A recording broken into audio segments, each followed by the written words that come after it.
नमस्कार, आप सभी का हार्दिक अभिनंदन। आइए पद्म पुराण के उत्तरखंड के अगले अध्याय का पाठन आरंभ करते हैं। कार्तिक व्रत के पुण्यदान से एक राक्षसी का उद्धार।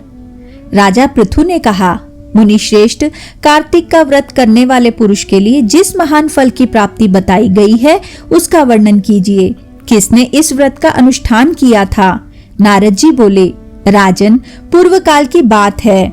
सहये पर्वत पर करवीरपुर में धर्मदत्त नाम के एक धर्मज्ञ ब्राह्मण रहते थे, जो भगवान विष्णु का व्रत करने वाले तथा भली भांति श्री विष्णु पूजन में सर्वदा तत्पर रहते थे। वे द्वादशाक्षर मंत्र का जप किया करते थे। अतिथियों का सत्कार उन्हें विशेष प्रिय था। एक दिन कार्तिक मास में श्री हरि के समीप जागरण करने के लिए वे भगवान के मंदिर की ओर चले। उस समय एक पहर रात बाकी थी। भगवान के पूजन की सामग्री साथ लिए जाते हुए ब्राह्मण ने मार्ग में देखा, एक राक्षसी आ रही है। उसकी आवाज बड़ी डरावनी थी। टेढ़ी मेढ़ी दाढ़ें, लपलपाती हुई जीभ, धसे हुए लाल लाल नेत्र, नग्न शरीर, लंबे लंबे ओंठ और घरघर शब्द, यही उसकी हुलिया था। उसे देखकर ब्राह्मण देवता भय से थर्रा उठे। सारा शरीर कांपने लगा। उन्होंने साहस करके पूजा की सामग्री तथा जल से ही उस राक्षसी के ऊपर रोष पूर्वक प्रहार किया। हरि नाम का स्मरण करके तुलसी दल मिश्रित जल से उसको मारा था। इसलिए उसका सारा पातक नष्ट हो गया। अब उसे अपने पूर्व जन्म के कर्मों के परिणाम स्वरूप प्राप्त हुई दुर्दशा का स्मरण हो आया। उसने ब्राह्मण को दंडवत प्रणाम किया और इस प्रकार कहा, ब्राह्मण, मैं पूर्व जन्म के कर्मों के कुपरिणामवश इस दशा को पहुंची हूँ। अब कैसे मुझे उत्तम गति की प्राप्ति होगी? राक्षसी को अपने आगे प्रणाम करते तथा पूर्व जन्म के किए हुए कर्मों का वर्णन करते देख ब्राह्मण को बड़ा विस्मय हुआ। वे उससे इस प्रकार बोले, किस कर्म के फल से तुम इस दशा को पहुंची हो? कहाँ से आई हो? तुम्हारा नाम क्या है तथा तुम्हारा आचार व्यवहार कैसा है? ये सारी बातें मुझे बताओ। कलहा बोली, ब्राह्मण, मेरे पूर्व जन्म की बात है। सौराष्ट्र नगर में भिक्षु नाम के एक ब्राह्मण रहते थे। मैं उन्हीं की पत्नी थी। मेरा नाम कलहा था। मैं बड़े भयंकर स्वभाव की स्त्री थी। मैंने वचन से भी कभी अपने पति का भला नहीं किया। उन्हें कभी मीठा भोजन नहीं परोसा। मैं सदा उनकी आज्ञा का उल्लंघन किया करती थी। कलह मुझे विशेष प्रिय था। वे ब्राह्मण मुझसे सदा उद्विग्न रहा करते थे। अंततोगत्वा मेरे पति ने दूसरी स्त्री के साथ विवाह करने का विचार कर लिया। तब मैंने विष खाकर अपने प्राण त्याग दिए। फिर यमराज के दूत आए और मुझे बांधकर पीटते हुए यमलोक में ले गए। यमराज ने मुझे उपस्थित देख चित्रगुप्त से पूछा, चित्रगुप्त, देखो तो सही, इसने कैसा कर्म किया है? इसे शुभ कर्म का फल मिलेगा या अशुभ कर्म का? चित्रगुप्त ने कहा, धर्मराज, इसने तो कोई भी शुभ कर्म नहीं किया है। यह स्वयं मिठाइयाँ उड़ाती थी और अपने स्वामी को उसमें से कुछ भी नहीं देती थी। अतः बलगुली चमगादड़ की योनि में जन्म लेकर यह अपनी विष्ठा खाती हुई जीवन धारण करे। इसने सदा अपने स्वामी से द्वेष किया है तथा सर्वदा कलह में ही इसकी प्रवृत्ति रही है। इसलिए यह शुक्री की योनि में जन्म ले, विष्ठा का भोजन करती हुई समय व्यतीत करे। जिस बर्तन में भोजन बनाया जाता है उसी में यह हमेशा खाया करती थी। अतः उस दोष के प्रभाव से यह अपने ही संतान का भक्षण करने वाली बिल्ली हो तथा अपने स्वामी को निमित्त बनाकर इसने आत्मघात किया है। अतः यह अत्यंत निंदनीय स्त्री कुछ काल तक प्रेत शरीर में भी निवास करे। दूतों के साथ इसको यहाँ से मरु प्रदेश में भेज देना चाहिए। वहाँ चिरकाल तक यह प्रेत का शरीर धारण करके रहे। इसके बाद यह पापिनी 3 योनियों का भी कष्ट भोगेगी। कलहा कहती है, विप्रवर, मैं वही पापिनी कलहा हूँ। प्रेत के शरीर में आए मुझे 500 वर्ष व्यतीत हो गए। मैं सदा ही अपने कर्म से दुखित तथा भूख प्यास से पीड़ित रहा करती हूँ। एक दिन भूख से पीड़ित होकर मैंने एक बनिए के शरीर में प्रवेश किया और उसके साथ दक्षिण देश में कृष्णा और वेणी के संगम पर आई। आने पर ज्यों ही संगम के किनारे खड़ी हुई त्यों ही उस बनिए के शरीर से भगवान शिव और विष्णु के पार्षद निकले और उन्होंने मुझे बलपूर्वक दूर भगा दिया। द्विज श्रेष्ठ, तब से मैं भूख का कष्ट सहन करती हुई इधर उधर घूम रही थी। इतने में ही आपके ऊपर मेरी दृष्टि पड़ी। आपके हाथ से तुलसी मिश्रित जल का संसर्ग पाकर अब मेरे पाप नष्ट हो गए।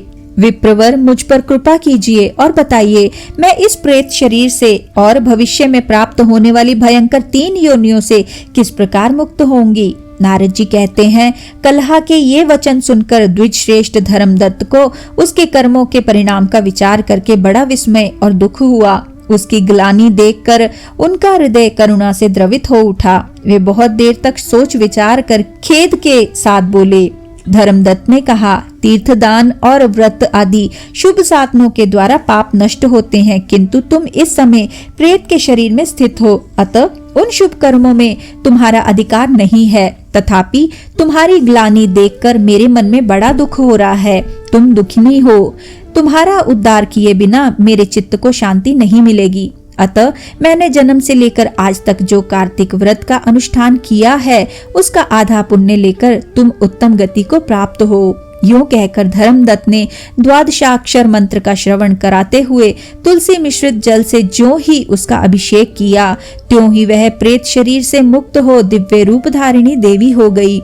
धधकती हुई आग की ज्वाला के समान तेजस्विनी दिखाई देने लगी। लावण्य से तो वह ऐसी जान पड़ती थी मानो साक्षात लक्ष्मी हो। तदनंतर उसने भूमि पर मस्तक टेक कर ब्राह्मण देवता को प्रणाम किया और आनंद विभोर हो गदगद वाणी में कहा, द्विजश्रेष्ठ, आपकी कृपा से मैं नरक से छुटकारा पा गई।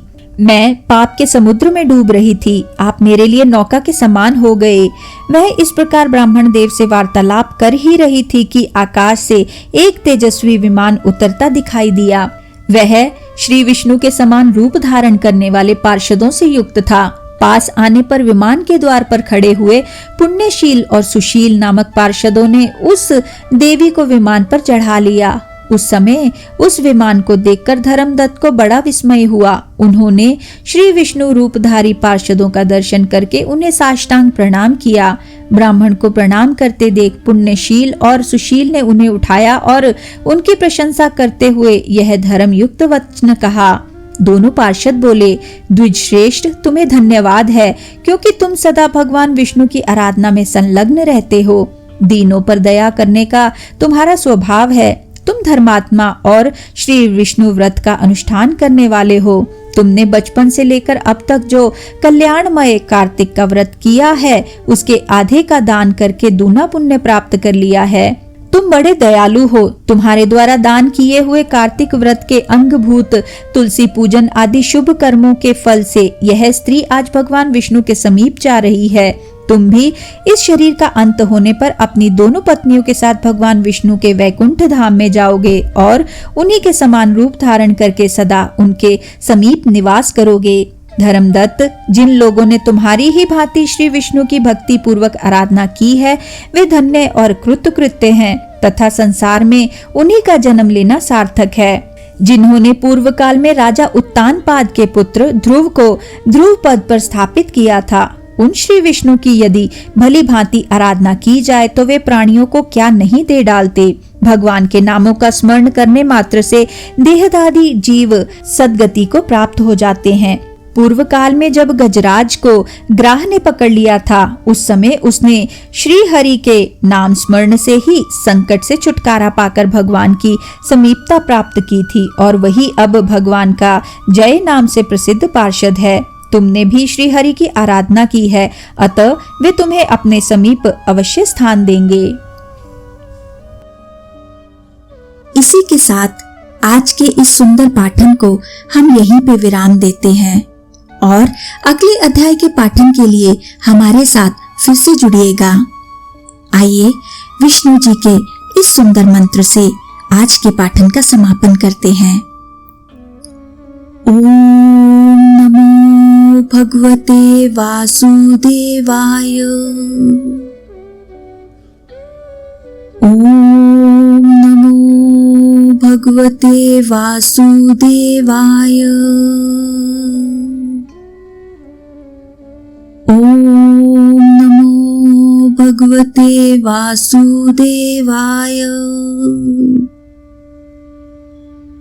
ओम नमो भगवते वासुदेवाय।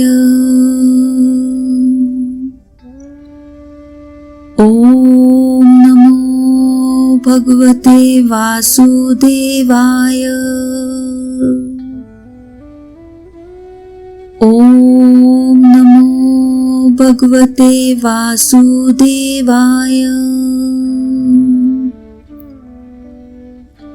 ओम नमो भगवते वासुदेवाय। धन्यवाद।